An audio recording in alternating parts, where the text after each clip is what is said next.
Hello, Gavin here, Honey, you mean Hercules! and I am doing my July TBR. I also thought I would do this sitting down because your boy's tired. As you know, I am taking part in the Book Junkie trials in July, and I've already done a quick little Book Junkie trials TBR video as Maleficent. That one is just for the Mage path, and I'll quickly go through those ones for you, but there are 12 other prompts on the High Queendom map. So I am going to go through the other prompts. Definitely will not do all of these books in July, but I do like to know that I have something for each prompt should I be able to get to them at some point in the month. I'm also not doing Bookopoly this month. I just know that if I try to do Bookopoly and fit the prompts in with them, it's just, it's not going to work out, I don't think. I mean, it probably would, but I got so excited about all these prompts that I just sort of already had in mind what I'd want to read for them. Like Jade said in her July TBR video, she'll definitely not get all of these done. I definitely won't get all of mine done, but I'm going to give it a good shot. I'll get into the ones for the Mage prompts, I'll quickly fly through those ones. So as a Mage, my first prompt is for Oak Grove, which is to read something gritty, gory or gruesome. So for that one, I have picked Cujo by Stephen King. So after Oak Grove, it is either Old Pirate Cove or Old Pirate Road. For that one, you have to read a book that is partly set on the sea, and I have picked Dark Shores by Danielle L. Jensen.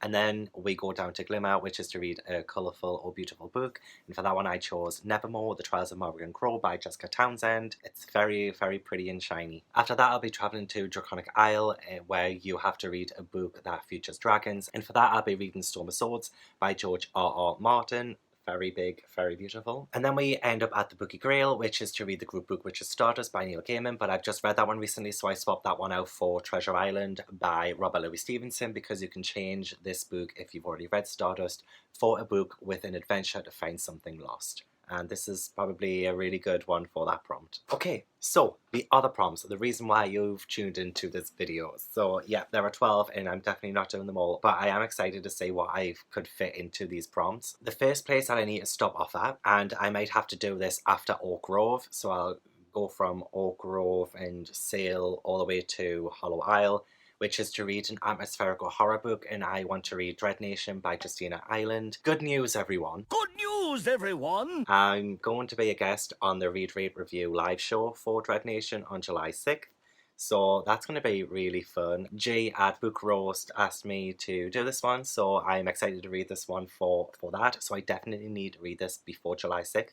So after Oak Grove, my first Mage prompt, I'm going to have to take a detour straight away to Dread Nation, to Hollow Isle to finish Dread Nation. So it's about a school for Negro girls in a world that's post-apocalyptic. There are zombies walking around, and this school, they're kind of trained to fight these zombies. And from what I know about it, the main character, Jane, she is part of this school, but I don't think she really fits in very well there. She kind of uncovers some kind of conspiracy.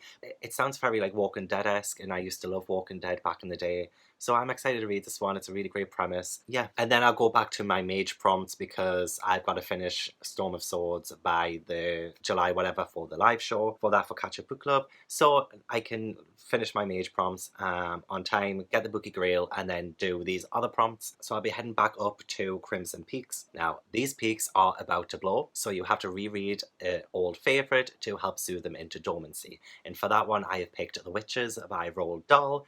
I am trying to read some more Roald Dahl this year. I just read Matilda for Ghibliathon in June, and I really enjoyed rediscovering it. The Witches is about a young boy who discovers the Grand High Witch at this seaside hotel where he's staying with his grandma, and his grandma was an old witch hunter. And the Grand High Witch has this plan to turn children into mice and pretty much rid the world of children. I love the movie.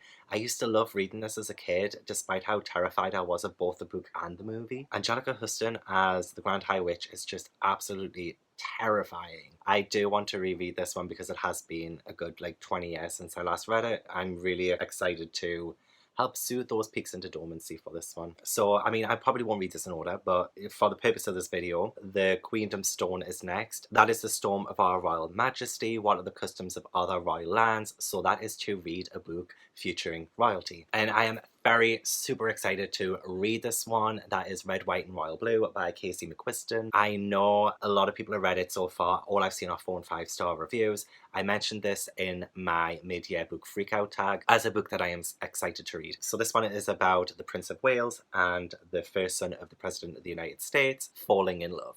Now, this sounds like it's going to be maybe unrealistic, and I'm not the biggest fan of unrealistic LGBTQ plus romances, especially ones that try to pass off as real life books, like contemporaries. But I'm interested to see if I will be sucked in by this one. I think it's like a great premise. I love the idea of it. So I just hope it's made believable enough for me. Cody gave this one 5 stars, so I trust Cody's judgment on this one, and I can't wait to read it. So hopefully I will have time to visit the Queendom Stone in July to read this one. So after the Queendom Stone, there will be the Forbidden Forest to travel into, and for that one, the forest knows and feels your forgetfulness. It will sing a mournful, tormenting lament until you read the next in a series. So I'm going to continue my binge of the A Series of Unfortunate Events books this year with the 6th book in the series, The Ersatz Elevator by Lemony Snicket. Yep, 6th book in the series. I have just finished the 5th one, and I'm excited to get so deep into this now that there's the mystery of VFD involved. If you don't know, which you most likely do, it is about 3 Baudelaire children who are orphans now, and they keep moving place to place because their evil Count Olaf is after their fortune. I really enjoy the TV show of this one, and I never got to this point when I was a kid. I think I only got up to book 5, so this will be the first time I've read from book 6 onwards, so I'm really excited to help stop those tormenting laments in the Forbidden Forests by reading this book. So then I come across the Weeping Falls, and I have to give something to the Weeping Falls to pass, and that means I'll have to read a tearjerker, and for that one I'm going to be reading Birthday by Meredith Russo. I believe this is a tearjerker. I've been reading reviews saying that this destroyed a lot of people, so this should work. It is about 2 people, Eric and Morgan, who were born on the same day at the same time in the same place. They grow up but begin to grow apart. Both of them struggle with who they are as people. I believe this is LGBTQ+, so maybe they're struggling with their own identities. I'm not too sure, but I am excited to read this one because I've heard great things about this one. Plus, I really enjoy the rainbow colours on the side, which resembles the candle on the front as well.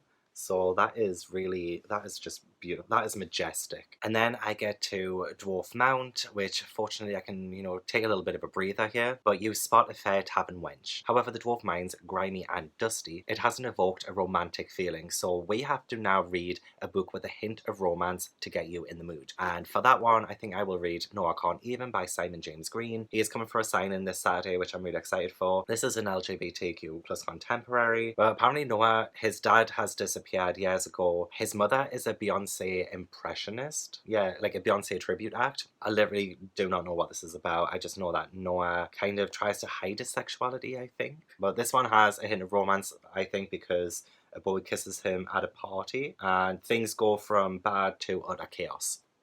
And then for Apothecary Towers, we come across some trickster wizards, and they have blindfolded me, randomized my bookshelf, and now I have to pick a book at random off my shelf. Now, I'm not going to mess up my bookshelf, so I'm just going to close my eyes, go back, and yeah, just pick something. Oh, where am I? Right, okay. I have picked, Middle Game by Shona Maguire. Excellent. I really did want to read this one this month, so I didn't rehearse this at all.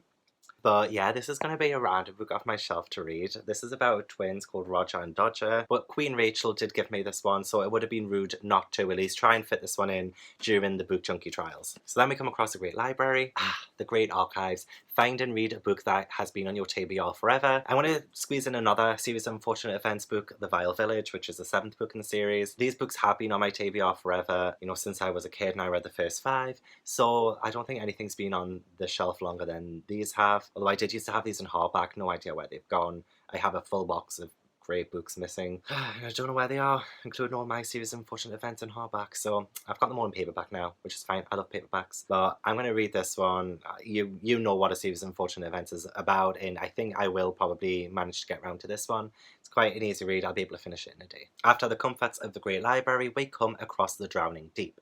And the whirlpool there is very mesmerizing, but we need to read a book with rich world building that will also mesmerize us away from this dangerous whirlpool. And for that one, I'm going to try and read Nevernight by J. Christoph. There is a readathon going on at the minute to read these books each month before the release of the third one, so I am going to choose this one. It looks really good. People say that if you love George R.R. Martin's works, you'll love this, so let's give this one a whirl. I've never read these before, so I'm going into this completely blind. I did mention this in my mid-year book freakout tag, is one that I do want to read by the end of the year, so I really hope I get to this one because I do want to join in on that live show. And then I come across the Elven God, and they're very surprised to see me. Apparently, they're very surprised to see me Maleficent. So I need to read a book with war or military or political themes, and I'm going to read The Poppy War by R.F. Kwan. I tried reading this in June, but I failed miserably because I just ran out of time. I wasn't into it at the time. I was a bit bogged down with stuff, so I'm going to actually pick this up, read this one for July. I really do want to finish reading it because what I read so far was really good. I enjoyed what I'd read, so there's nothing wrong with this book. All I really know about this one is that it is about a young woman who passes this test to get into this really prestigious school. That's all I pretty much know about it because I didn't read much in June, so I'm just gonna, I really need to read this and finish it in July. At the Empty Barrel Inn, I will be catching up with my mates, you know, being just absolute lads. Yeah, just enjoying an indulgent read. And for that one, I'm going to be reading the Waterstones Children's Book of the Month for next month. I know what it is, but I can't reveal it until the 1st of July, so I can't put it in this video. It's an interesting one. It is an interesting one. I don't know how marketable it is because it seems like it has some pretty serious themes in it. That will be my indulgent read because I do like to indulge in children's books. They are some of my favourite books, but I definitely need to read it so I can, you know, as a children's bookseller, be able to sell it to the customers. And yeah, that's what I do every month. I read the children's book of the month, make sure that I have some angle of selling it. So I'm going to read that one as my indulgent read, but I won't be able to reveal it until July 1st.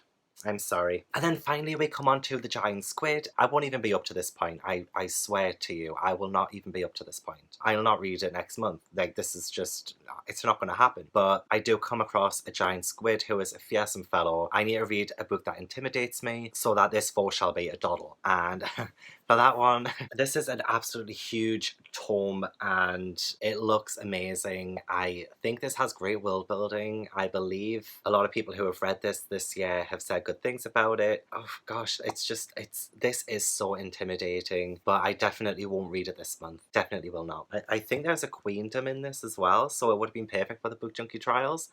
But unfortunately, I definitely won't get to this one. So it's in the video just to show off. So those were my, that's 17 books, I believe. 12, 13, 14, 15, 16, yeah, so there's 17 books to read in July, but that's not going to happen. As long as I read my Mage path, then I will be absolutely fine. I will definitely be doing that. But there are also some micro challenges to do. So the first one, which is to do by July 1st, by the way, it is to post a photo of your TBR on Twitter, I think, and tag the Book Junkie Trials in it.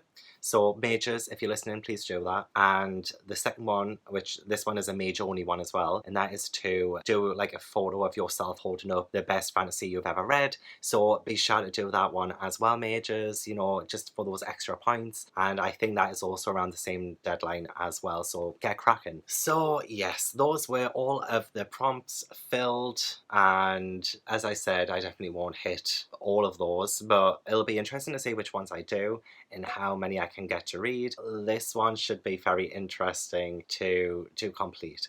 So I'm excited. Mages, we do get to start today. I'm uploading this on the first day of the quest. So Mages, get yourself prepared, get yourself ready. We start today. The losing teams start on Monday. So we have this head start. We need to you do everything for this one. So join me in on this quest. Let me know if you have a TBR video. I'd love to watch it. Link it down below. I hope you enjoyed the video. Maleficent is on break at the minute. She said in the last video she was going to hibernate until the start of the trials, so she will be back today. Excited to see her again. And yeah, so thanks so much for watching. Leave a little like down below. Best of luck for the trials as well. Let me know how it gets on, and yeah, subscribe if you haven't already, and I will see you in the next video.